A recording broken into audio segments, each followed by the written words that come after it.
When other people call a guy a loser, they're saying shorthand that he's someone who doesn't provide value. In high school, someone who is called a loser is referring to a person, usually a male, who isn't popular or isn't cool. This usually means someone who's trying to work hard in school and get good grades and stay out of trouble aka nerds. Once you move past the childish games of adolescence and into early adulthood, this is where being called a loser holds legitimate weight. A true loser, from an objective, universal definition, is someone incapable of dealing with the physical, emotional, and psychological challenges that adulthood presents. People can call a successful man in society a loser, but this is often a purely emotional reaction based on their dislike of the man, usually based around some vague feeling of envy. An example of envy: someone who is a true loser will often call another man a loser because the man in question is often more successful than they are in various life areas. What makes someone a true loser? What is at the core of calling someone a loser? When we're talking about losers in a universal sense,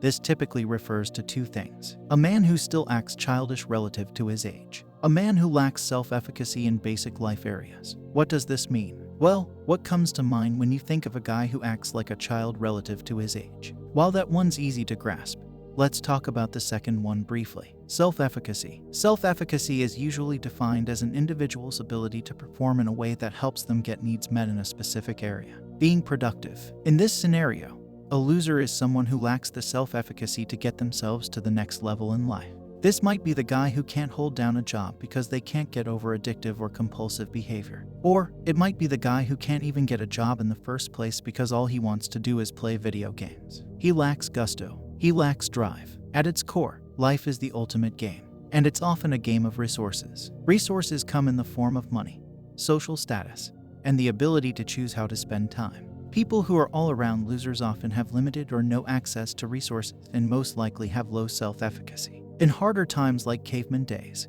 being a loser as a man was dangerous. If you didn't have self-efficacy, you risked being killed or outdueled by other men for resources. And of course, a woman who was with a man who could not do things risked her life and the life of her children. This is often why you see women get with guys who are considered bad boys, because these bad boys have self-efficacy. They can be assertive and get things that they want multiple times. These guys may be CEOs, or these guys may be working regular jobs, but people who can assert their will in situations and influence outcomes are very attractive. Confidence is the ultimate aphrodisiac.